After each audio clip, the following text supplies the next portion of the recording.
De nombreuses fois, j'ai entendu des frères antillais faire des réflexions très négatives à l'égard de l'Afrique et des Africains. Mon problème est que c'est le résultat d'une coalition internationale dans le cadre du conflit cosmique où les médias du monde entier se sont ligués contre ceux qui ne sont pas décolorés. Car en réalité, vous découvrirez à travers l'étude, malheureusement, le temps m'est compté, de sorte que je vais faire des raccourcis, mais je veux faire 3 déclarations qui vont vous pousser à réfléchir et peut-être à sonder les Écritures davantage. La première, c'est que la Bible a été écrite pour que les Africains sachent que Dieu est leur Dieu. La deuxième chose que je vais dire, c'est que le peuple d'Israël est un peuple noir. Et la troisième chose que je dirai, c'est que nous, Antillais, descendants d'esclaves, il y a probablement parmi nous des descendants des tribus d'Israël. Alors plusieurs fois nous avons dit, mais c'était pour les Juifs. Nous ne sommes pas Juifs. Nous ne sommes pas Israélites. Je fais la différence entre Israélites et Israéliens. Et qui sommes-nous? Et volontiers, nous nous décrivons comme des païens ou des païens convertis. Mais attention. Pour répondre à toutes les questions que j'ai soulevées, et ne m'en veuillez pas, il faut commencer par répondre à une première question. Où Dieu a-t-il planté le jardin d'Éden? Alors certains me diront toutes sortes de lieux géographiques. Mais si nous lisons attentivement, et j'aimerais, frères, vous dire que lire la Bible n'est pas suffisant. Mais ce qui est important, c'est de sonder les Écritures, questionner notre foi et questionner nos pratiques. Mais j'aimerais vous inviter à lire en Genèse chapitre 2 pour découvrir que le jardin d'Éden était en Afrique centrale. Je pourrais m'arrêter là et vous laisser partir frustré. Et probablement vous posant des questions en vous disant, mais ce pasteur qu'on a invité aujourd'hui, d'où vient-il? Qui est-il? Quel étrange personnage. Mais vous savez, mes amis, je suis né dans l'église adventiste, mais je n'étais pas adventiste quand je suis né. J'ai grandi dans cette église et année après année, j'ai répété ce que dit mon église concernant la parole de Dieu. Mais le Seigneur m'a fait prendre conscience de la nécessité d'étudier la Bible sans préjugés.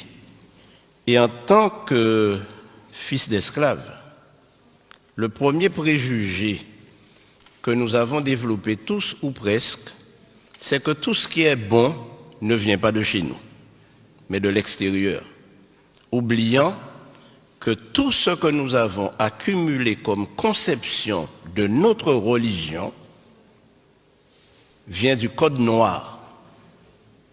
Et le Code noir stipulait que les Africains ou les hommes de couleur noire n'ont pas d'âme, ne sont pas capables d'adorer et ils ne peuvent pas avoir un Dieu autre que le Dieu de leur colon, de leur maître. Donc, les hommes de couleur noire ne peuvent pas avoir un Dieu autrement que blanc. Et voilà ce que nous avons cultivé.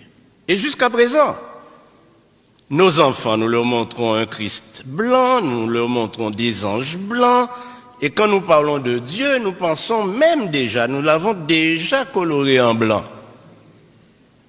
Mais mes amis, la Bible m'enseigne autre chose, tout à fait autre chose. Et quand je lis la répartition des nations sur terre, je me rends compte que nous sommes tous cousins et cousines. Car nous sommes tous mon cher Max, des descendants de Noé. Tous descendants de Noé, à travers ses fils. Or, le seul fils de Noé qui était un albinos, donc blanc, c'était Japhet. Mais Sem et Cam, ou Ham, puisque Cam c'est francisé, étaient noirs.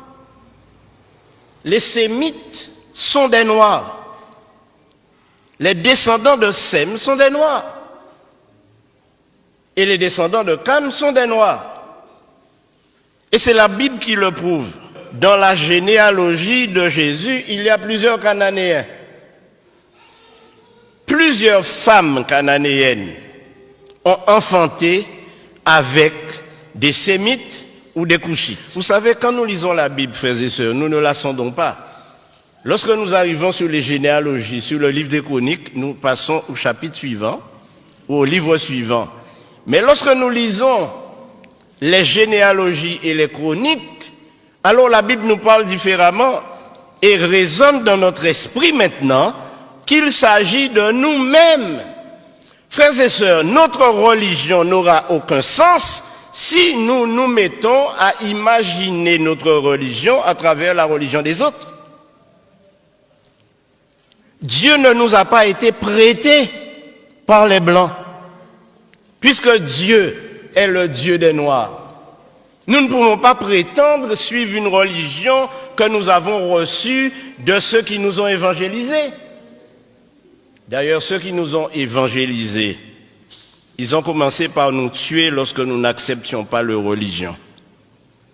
Et j'aimerais vous dire que lorsque les esclaves ont été déportés de l'Afrique aux Antilles, en Amérique et dans les colonies, ils avaient une spiritualité. Ils adoraient Dieu. Ils le connaissaient. Et ce que le Code noir a fait, c'est de leur enlever ce Dieu qu'ils adoraient déjà pour le remplacer par un Dieu inconnu. Je crois que nous devons revenir à la parole de Dieu. Alors, mes amis, Abraham était un noir qui vivait dans un pays noir avec une femme noire, Sarah. Mais la question est, mais quelle est la couleur de Jésus? Qui ne s'est pas posé cette question? Une autre question pourrait être, mais quelle est la couleur de Dieu lui-même? Bon, je vous dirai, la couleur de Dieu, pour mettre tout le monde d'accord, c'est arc-en-ciel. Parce que la Bible nous dit que personne ne l'a jamais vu, mais lorsqu'on regarde son trône, le trône est entouré d'un arc-en-ciel. Donc on va dire que la couleur de Dieu, c'est arc-en-ciel. Mais j'aimerais vous dire, mes amis, que les choses ne sont pas aussi faciles. Dans le Nouveau Testament, nous trouvons plusieurs Africains. L'eunuque, par exemple, il était de quelle nationalité? Il était éthiopien. Donc il venait du pays de Couche. Maintenant, quel est le plus grand et plus célèbre Africain que nous connaissons? Le plus grand et plus célèbre, plus fameux Africain que je connaisse, c'est Moïse, né en Égypte. Il est né en Égypte. C'est un Africain, Moïse. Un Africain noir. Beaucoup de personnes s'imaginent Moïse à travers le film de Cécile B. DeMille, un vieux blanc, à tête blonde, à cheveux blancs et barbe blanche. Non! Et la raison est simple, mes amis. Moïse a été élevé à la cour de Pharaon pour succéder au Pharaon. Or, nous savons aujourd'hui, et le monde scientifique, les historiens, les théologiens savent que les Égyptiens étaient des Noirs et les pharaons étaient noirs. Alors, Moïse était le plus grand noir célèbre que l'on connaisse. Et ceci a été prouvé par le plus grand savant du XXe siècle africain, qui s'appelle Cheikh Anta Diop et qui a déterminé par ses études et prouvé au monde scientifique que la civilisation égyptienne et noire est la première civilisation du monde. Et aujourd'hui, quand nous parlons, nous disons que l'Afrique est le berceau de l'humanité, n'est-ce pas? Et si le berceau de l'humanité est en Afrique, ça signifie que Dieu a créé Adam et Ève en Afrique. Et quand nous disons que l'Afrique est le berceau de l'humanité, nous oublions malheureusement que l'Afrique a été à l'origine de toutes les sciences, de toutes les connaissances, à l'origine de tout ce que nous avons dans cette civilisation occidentale européenne, mais qui a été détruit lors des conquêtes. Et on a cassé les nez de toutes les statues égyptiennes pour qu'on ne voit pas le caractère négroïde. Ainsi donc, mes amis, ne nous laissons pas embarquer, mais puissions-nous cultiver une religion authentique. Mais mes amis, il y a 2 généalogies de Jésus dans la Bible. Une en Matthieu 1er et l'autre en Luc 3.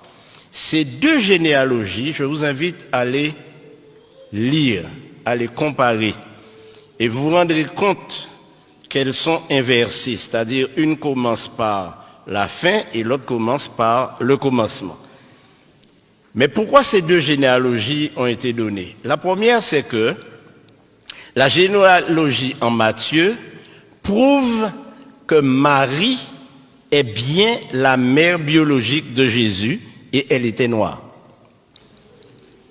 À la question, mais quelle est la couleur de Jésus? Alors, si je vous dis que je ne sais pas, vous ne me croirez pas, après tout ce que j'ai dit. Mais ce que j'ai découvert en étudiant les généalogies, c'est que toute l'ascendance de Jésus, depuis Abraham, est de lignée noire, sémite et cushite. Alors évidemment, la conclusion est simple. Ne me faites pas dire que Jésus était noir, mais si vous me le faites dire, je le dirai. Alors, en Jean 8, 32, le Seigneur Jésus-Christ lui-même nous dit, connaissez ce texte? Vous connaîtrez la vérité et la vérité vous affranchira.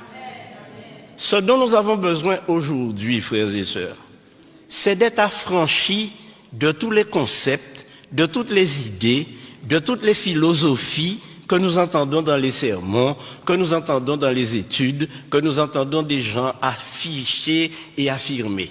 La Bible nous dit que le peuple noir n'est pas maudit, que le peuple noir fait l'objet de l'attention de Dieu, parce que Dieu s'est adressé à des noirs. Donc, ce qu'il faut retenir, c'est que tous ces concepts que nous avons développés et qui font de nous des personnes complètement complexées, lorsque nous sommes dans un milieu où nous ne retrouvons pas les couleurs auxquelles nous sommes habitués, nous sommes complexés, nous avons l'impression d'être inférieurs. Nous ne sommes pas inférieurs devant Dieu. Au contraire, nous sommes des enfants d'Israël. Il y a de cela 2 ans, j'étais au Ghana. J'étais à Kumasi, au Ghana. Et là, j'ai rencontré de nombreuses personnes qui m'ont dit « Nous sommes des descendants de Siméon ». Et ceci a éveillé mon attention. Mais savez-vous ce qui s'est passé? Lorsque les Romains sont entrés à Jérusalem et qu'ils ont commencé à persécuter les enfants d'Israël, qui étaient des Noirs, ils se sont enfuis en Afrique de l'Ouest. Et c'est pourquoi aujourd'hui, pratiquement toute l'Afrique de l'Ouest est peuplée de descendants d'Israélites. Cherchez et vous trouverez à Man, en Côte d'Ivoire, des descendants de la tribu de Dan. Et si vous allez jusqu'en Afrique du Sud, vous trouverez les Lemba, qui eux aussi sont des Israélites, qui pratiquent tous les rites juifs sans avoir été évangélisés par aucune nation. Alors mes frères, Simon de Cyrène, c'était un noir. Mais je terminerai par ce qui va vous renverser sur votre siège. L'apôtre Paul était un noir. Et je vous donne la référence, lisez-la à la maison. Acte 21, versets 37 et 38. Quand l'apôtre Paul s'est présenté, on lui a posé la question, mais n'es-tu pas cet Égyptien qui soulève des foules? S'il était pris pour un Égyptien, Paul n'était rien d'autre qu'un nègre marron, comme moi.